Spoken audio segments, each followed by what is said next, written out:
in crab walk. This is so crazy.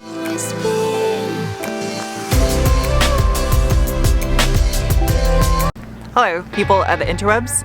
Today's a little bit different of a car review. It's not really a review, it's a first impression review of the all-new Hummer EV. It's a 1,000 horsepower electric super truck that looks like something from a video game. It's crazy to see this thing in person. There's a whole bunch of them here and they're all white.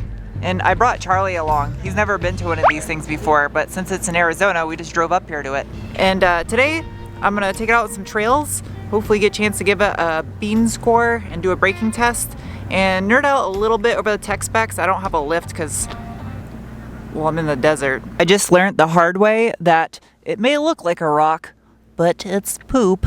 As far as exterior styling goes, I love the fact that they made this thing easily to tell that it is definitely a Hummer. It has distinct Hummer styling, more so the later H2 and H3 series Hummers than the original AM General H1 Alpha.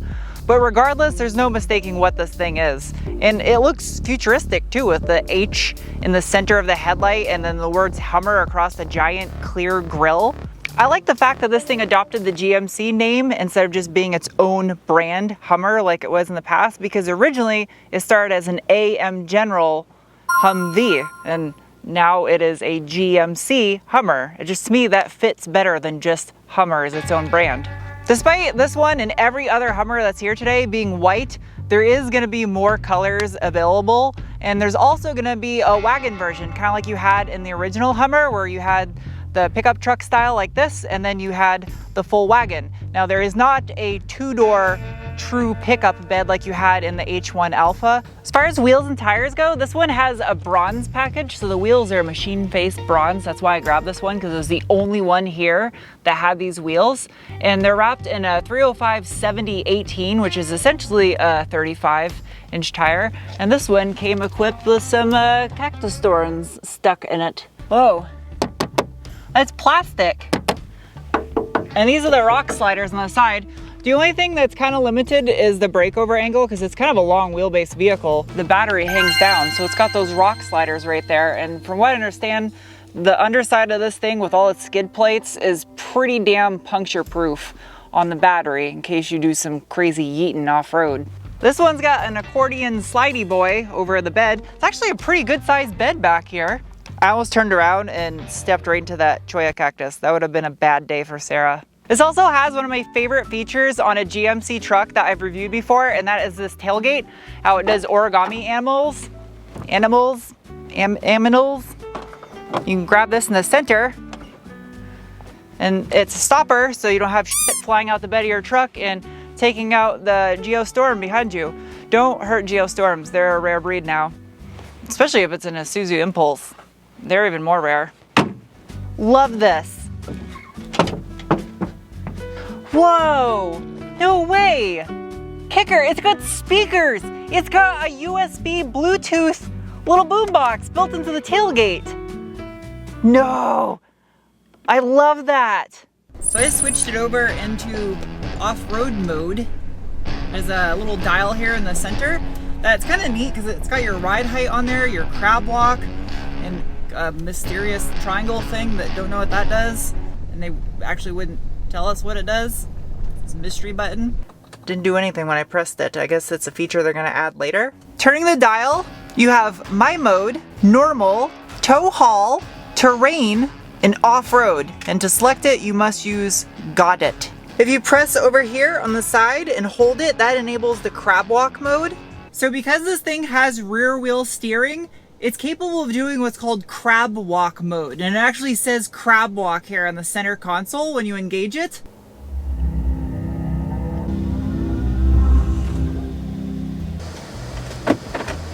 In crab walk. This is so crazy. If you start turning it too sharp, the front will start to overpower the rear. This is so wild. Just think of the stuff you can do off-road with a crab walk feature. Oh, this is so, what is going on here? It's like drifting, but cooler. There is so much packed into this infotainment system, it would be an entire video just on this alone. Like literally, it does so much stuff inside here. There's tons of different telemetries. That's your suspension travel. That's amazing that they can monitor that. Here's your different diffs, your e-locker and your simulated locker. This is kind of neat. Axle torque. You show it building up right there. That's telling me something. And my butt vibrated. That's one thing I like that GM does, is they have the vibrating seats to let you know to pay attention to things. Life. This rear wheel steering feels so weird when you're on the trail. Look at this horse shit. Cacti. That is so crazy. It is just nuts watching from behind. The rear wheels turning so drastically. It's 10 degrees of rear wheel steering. That's, I think, the same as the Mercedes EQS I reviewed, but I definitely don't think I'd take an EQS down this trail. That is wild. Oh, the camera automatically switched over for me. That's really nice. Well, this is kind of neat. There's a air down mode for the tires. I mean, it makes sense. It's got air suspension, so it could reinflate the tires. He's a good spotter. Very patient with his hand movements.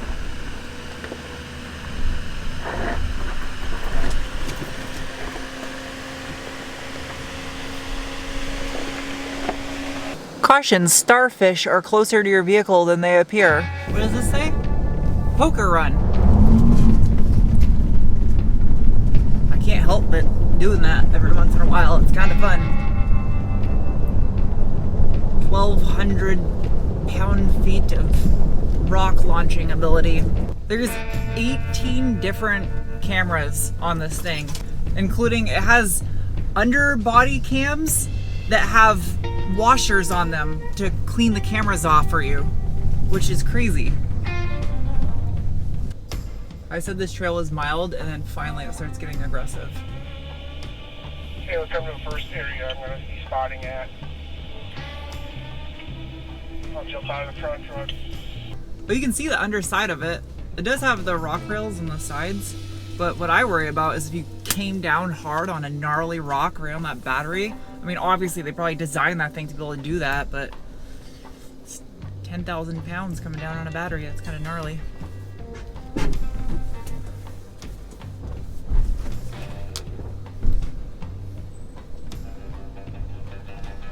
Look at this guy. He's like the captain that puts his knee up because he's the captain. We just stopped at a halfway point on top of a hill. There's a hunter-killer flying around. I'm trying to say nice things about it because if it becomes self-aware, I want to be on the good side of things with it. Oh, that one parked all special all by itself up there. Fancy. The Hummer behind us put their camera on the door. Let's see if it's still there by the time we get back. Some of these have spare tire carriers in the back. I quite like that actually a lot. Look at, he's brave. No fear of falling. Standing on a spare tire carrier. Saddle up.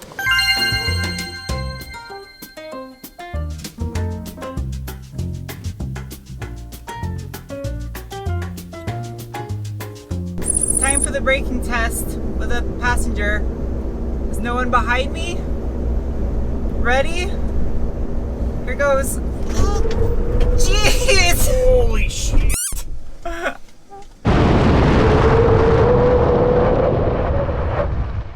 That's so much weight coming to a stop. That felt like driving an HD truck and slamming on the brakes. That was intense.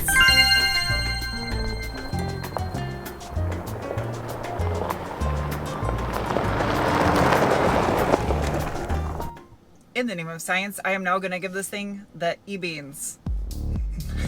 This has what's called Watts to Freedom mode, so you double tap this traction control button.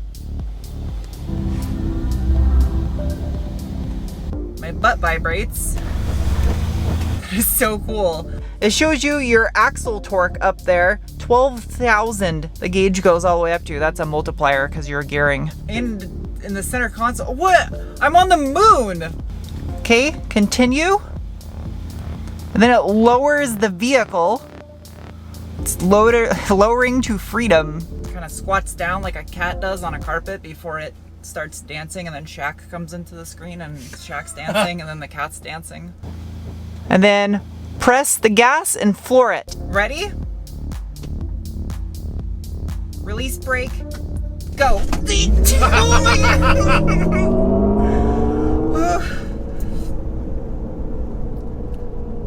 That doesn't get old at all.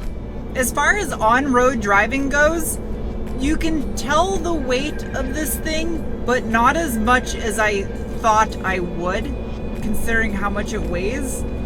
It's pretty smooth on-road driving. It's actually quite comfortable. I could imagine doing long road trips in this thing and not getting a sore butt. Don't worry about that. That is definitely not my butt sweat.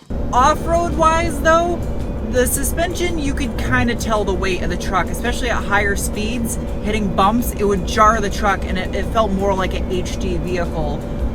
Inside the frunk, there's space to store all of the tops if you want to remove them, which is really cool, so that way you don't have to waste the bed of the truck. You can put them up here instead. Interior-wise though, the quality, I mean, it looks steampunk with all these bronze accents everywhere in here.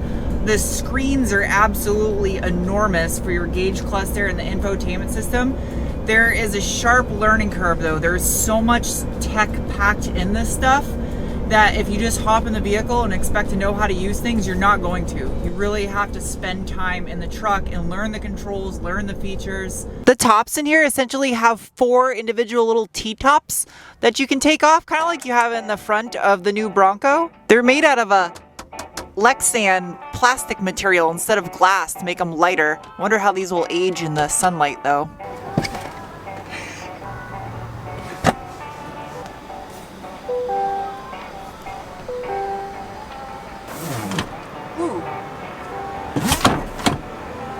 The sound system in here reminds me of like a high-end home theater. It's pretty immersive. The sound, the depth of the sound, just changing into the crab walk mode, you just feel like you're in a ride at Disney World.